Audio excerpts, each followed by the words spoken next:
A unified, expanded arts center was always a desire of Connecticut College for women, but for many years, other, more pressing matters took priority. Since the college's first students passed through the doors of New London Hall in 1915, music and art have always been a central part of the experience. By the time Cummings Arts Center was built, the art department had maintained spaces in Bowles House, Thames Hall, and the upper floors of Bill Hall, which were used as studios. During the college's early years, the art department was situated in the basement of New London Hall, the college's first building. The music department found itself in Holmes Hall, an almost 10-minute walk from Fanning. Professor Arthur Quimby wrote to the administration in 1952, lamenting the nearly 500 student minutes lost each day. The music and art departments quickly outgrew the spaces they inhabited. In a 1950s letter written by President Rosemary Park, she notes to a potential donor the need for music and art to be together and closer to campus. Important in a long-range plan for the college, a small but attractive building for music and art. The two department chairmen concerned, Professors Quimby and Logan, are enthusiastic about the idea and have made some attractive preliminary sketches. These sketches, drawn in the early 1950s, bear little resemblance to what we see on campus in 2013. In fact, they were drawn without a specific location in mind. In 1964, as serious planning got underway, the Day wrote an article entitled, "Growth of Fine Arts Creates Problems. College Eyes Need for a New Building." In 1962, Rosemary Park left the presidency and Charles E. Shane arrived to lead the Women's College forward. Times were changing in the social and political climate of the United States, but on campus, Shane set his sights on what would be his first major physical addition to the campus, a new arts center. Charles Shane, who at that time was president, and a wonderful guy. He was, as far as I'm concerned, the best president we ever had. With the excitement building for Shane's Art Center, the question became, if not when, but where? The location adjacent to Palmer Auditorium was chosen, on the site of a parking lot intended for the public when they visited Palmer. The advisory committee's report did have a peculiar element, however. Under no circumstances should Shreve, Lamb, and Harmon be considered. Indeed, the committee wanted to be very clear. The Art Center should stand out from the rest of campus. Shreve, Lamb, and Harmon were responsible for most every dormitory building on campus, as well as Palmer Auditorium, Crozier-Williams, Bill Hall, and Warnscheist Infirmary. In October 1965, Connecticut College for Women announced that world-famous architecture firm Skidmore, Owings & Merrill would be designing the college's proposed arts center. The college's announcement highlighted SOM's other recent academic accomplishments, including buildings at Colgate, Colorado College, Smith, and Yale. Soon after SOM presented initial schematics and plans, departments began to take ownership of their future home, expressing their discontent and concern with some design choices. Only months before SOM was selected, the committee suggested that the complex be considered two separate structures. Nevertheless, the Future Arts Center proceeded as one single building. Gordon Bunshaft was the architect responsible for Connecticut College's grand design, and he had previously designed the U.S. Air Force Academy complex and the Beinecke Library at Yale University. He also designed the famed Lever House in New York City. While this building was being built, at the same time there was being a building built at Stanford University. That building actually was built a lot better than this building, and the architects never came to this building. Bunshaft's initial proposals were met with criticism on campus. The building was, by all accounts, massive and was not set exactly where today's Art Center stands. Instead, the initial design was located some 60 feet closer to Freeman, nearly capping the bottom of the college green. Originally, they were talking about putting it farther over on the green there, and some of the older faculty didn't want to obstruct the view of the sound. Students took notice. Faculty took notice.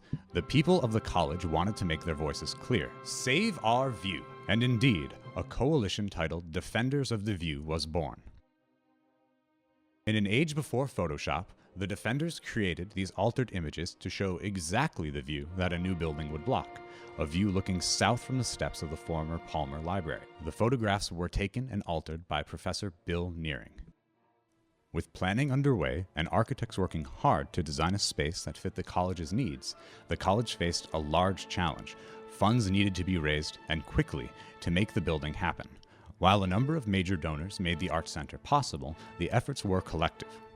Individual students and dorms took it upon themselves to help the fundraising efforts.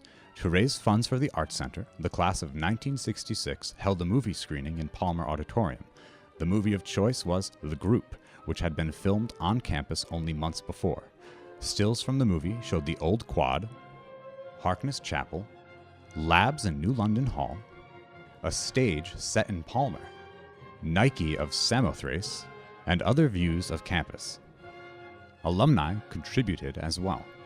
For instance, the Connecticut College Club of New London hosted a night of satirical PDQ Bach music, and donations began to flow. In December 1966, it was announced that the Charles A. Dana Foundation of Greenwich, Connecticut would donate $400,000 to the Arts Center project. This was a huge gift. However, the Dana Foundation set forth a challenge. Only $250,000 would be given right away. The college would only get the remaining $150,000 if it could raise $40,000 on its own. The Kresge Foundation of Detroit added incentive to the Dana Challenge. If Connecticut College raised its $40,000 on schedule, the Kresge Foundation would donate an additional $25,000. The pressure was on. Kris Kringle stopped early at Connecticut College. Read one of many press releases as the college raised more and more money. The college would go on to win both the Dana and Kresge challenges. Gifts didn't stop there. In January 1968, the college received an anonymous $500,000 gift in honor of former President Rosemary Park, who had since become president of Barnard College.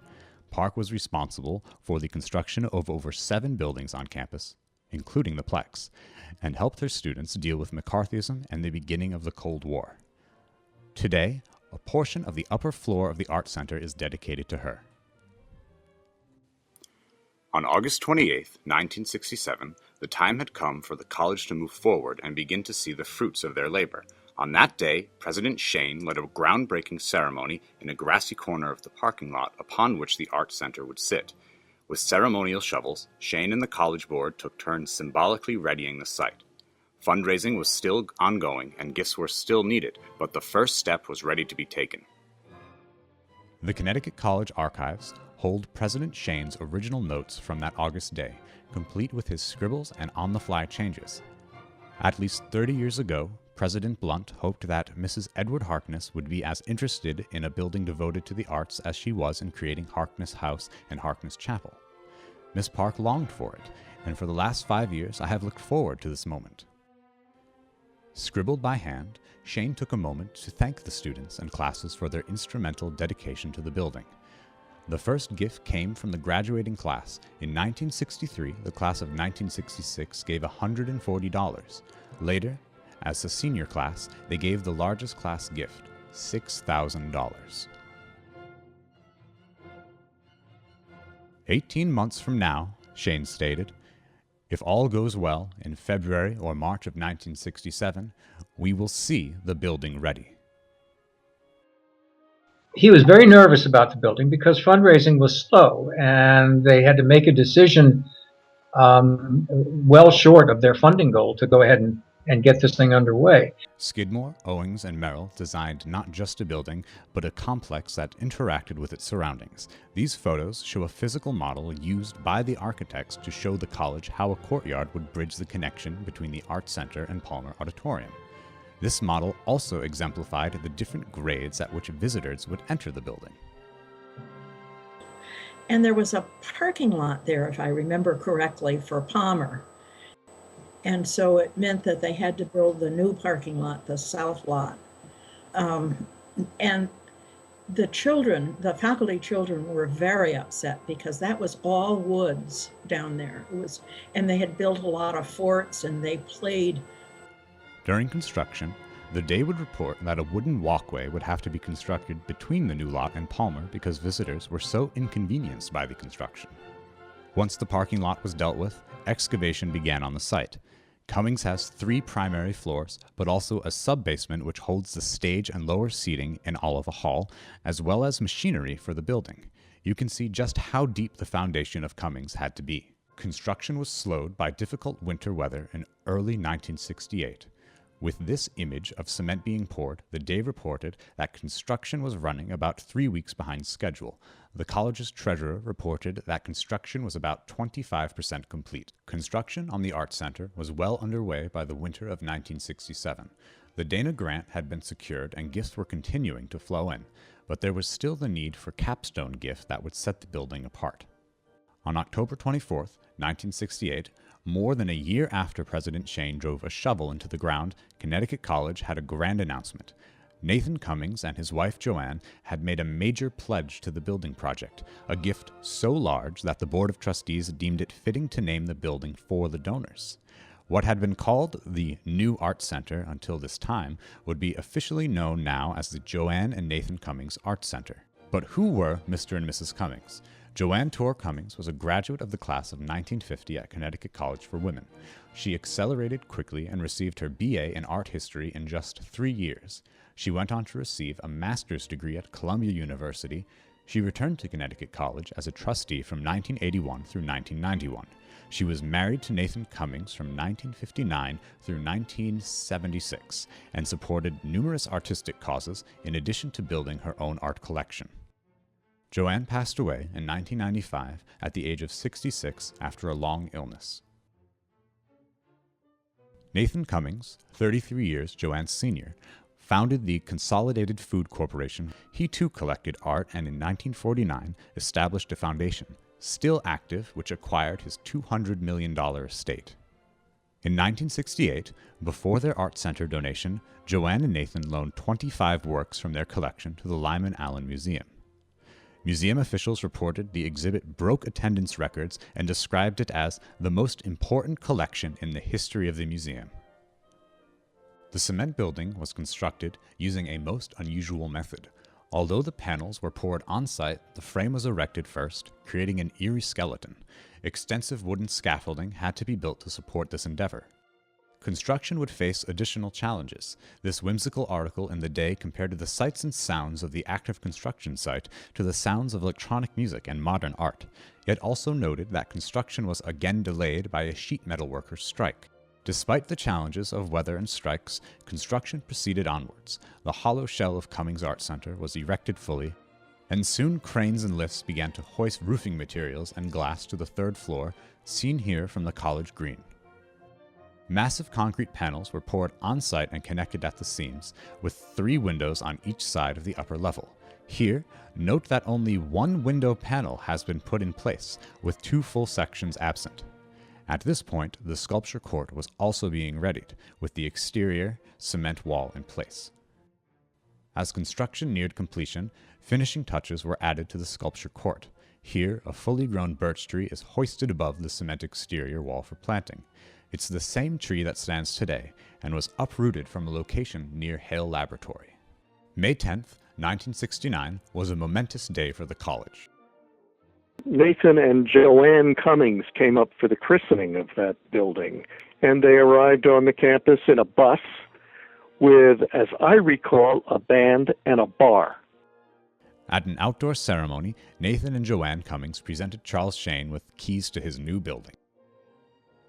Just inside, the Honorable Jean Belliard of the French Consul General in New York City unveiled Rosso Sorolla, a 4-ton sculptural work by artist Antoine Poncet. Following a catered dinner in Harris Refectory, the ceremonies reconvened for the dedication of the Charles A. Dana Concert Hall. The Central Auditorium was named for Dana, who had sponsored the college's $400,000 challenge grant. Here, Henry Littlefield, vice president of the Dana Foundation, poses with Charles Dana and President Shayn by the dedication plaque. The performances included the premiere of Professor Charles Shackford's new concerto for 2 pianos alongside a full orchestra. Additionally, 3 choral pieces by Professor Martha Alter were performed by the college choir. These works include A Prayer for My Daughter, a piece commissioned by the college in 1961 for its 50th anniversary. During the morning dedication ceremony, Shane took the stage with Susan Buckingham from the class of 1965 to present a time capsule that would be sealed in the building. Because the method of construction precluded a cornerstone, a copper box was substituted, and into it were placed artifacts selected by the Student Development Committee. The box will be sealed and buried beneath the west terrace of the Art Center. Highlights of the 20-piece time capsule include dedication programs for the Arts Center and Dana Hall, A photograph of philanthropist Charles A. Dana, an invitation to the class of 1966 screening of The Group to raise funds, a transcript of Joanne Torr Cummings' academic record, an aerial photograph, the original score of A Prayer for My Daughter, and an original print by Art Department Chairman William McCloy. President Shane's famous letter announcing co-education, A Princeton tiger to symbolize President Charles Shane, play money to represent the funds raised and the many alumni, students, and friends who contributed. Finally, a tribute to a musical leader of the moment, a decal of Tiny Tim. An art center without any art would be problematic. As early as 1965, the college began to acquire works to decorate the future art center. In 1965, Director of Development John Detmold sent letters back and forth with philanthropist Kenneth Neuberger of Chicago. They discussed the enclosure grill by architect and artist Louis Sullivan. Neuberger wrote that components of this ornamental metal work had been distributed to the Museum of Modern Art in New York, the Art Institute of Chicago, University of California, and the Illinois Institute of Technology. "It is rare and very much sought after," Neuberger explained. Indeed, it was the last remaining section. As the opening drew closer, the college sought to borrow sculptures and pieces to help fill the space for the early weeks. Art Department Chairman William McCloy wrote to his colleague Ray Hitchcock at the University of Connecticut in hopes of filling the space in Castle Court. He wrote the college would appreciate it very much if you let us use some of yours. He went on to note the campus cops would surely keep an eye on the courtyard. By the opening of Cummings in 1969, the college had amassed a sizable collection of 20 borrowed pieces, some solely for the dedication and others that would remain through commencement, if not beyond. The location for these sculptures was the new Castle Court, a gift of Mr. and Mrs. Irving Castle of New London. The works included artists Alexander Calder and David Hayes, as well as professors William McCloy and David Smalley. Ray Hitchcock of UConn and Doris Cross, an alumna, also contributed works. Castle Court quickly became an area of relaxation and calm for students, many of whom figuratively moved into the Art Center given their rigorous art and music academic schedules. The George Rickey sculpture was constructed in 1969 and originally stood in the center of Castle Court, but was moved to the top of the stairs by Palmer Auditorium. George Rickey with the arms up there used to be down, but the winds were such that it would really go wild, and some of the arms got busted. Well, it was put in storage for a long time, and then it was relocated. Another original piece, still in Castle Court, is William McCloy's The Dangers and Pleasures of Co-Education, constructed in 1968. The work is about 12 feet tall and is an abstraction of the uncertainty the college was experiencing. McCloy's work is influenced by Picasso's Cubist style. Additional campus icons include Cube by Tony Rosenthal, constructed in 1972, and the nearby large untitled work by Louise Nevelson, which was brought to campus on loan in 1995.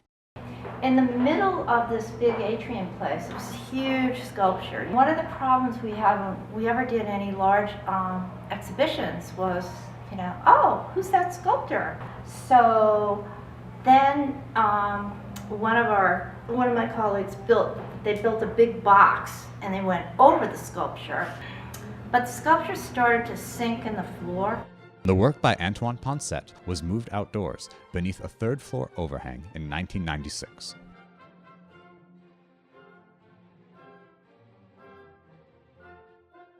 When building planning was underway, a unique request was made by music department faculty. Initially, the department requested a small organ in Dana Hall, which was factored into the plans, but when a larger immobile organ was desired, the instrument was scrapped altogether. We are behind the front of the stage in Evans.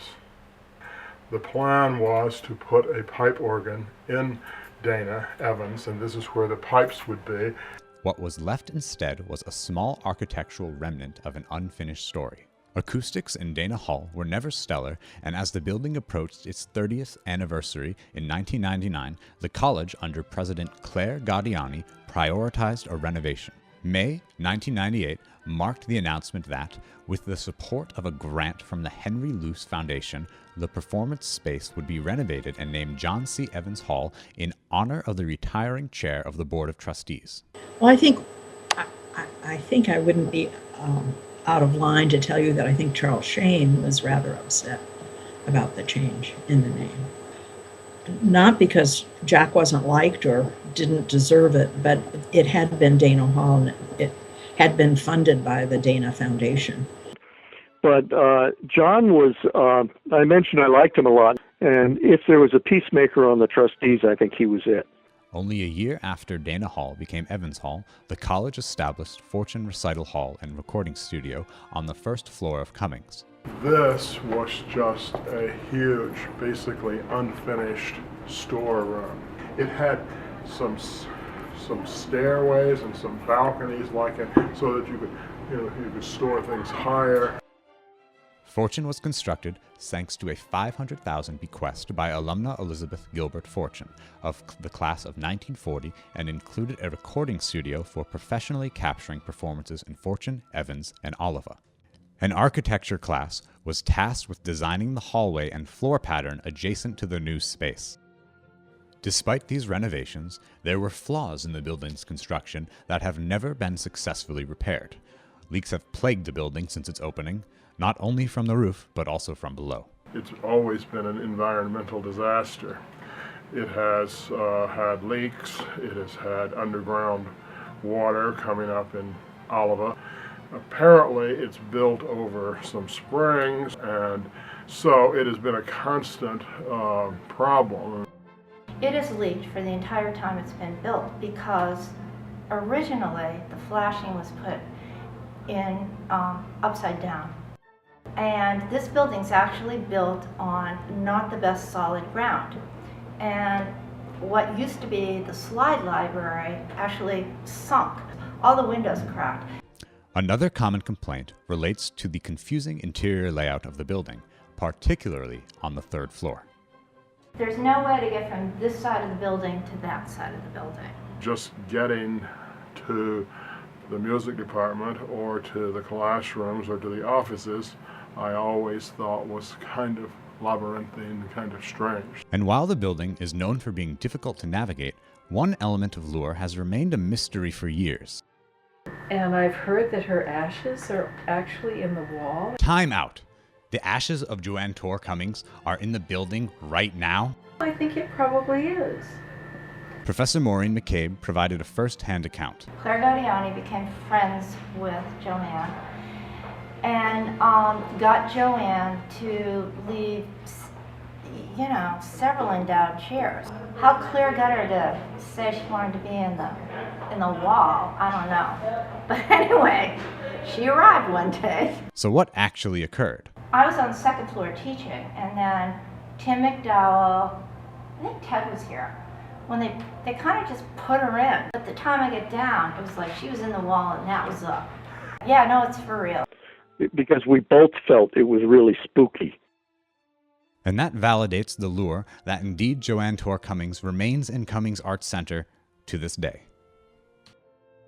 Well, it was very exciting, let me tell you that. It was, a new building on campus and something that was needed and wanted, so it was very exciting.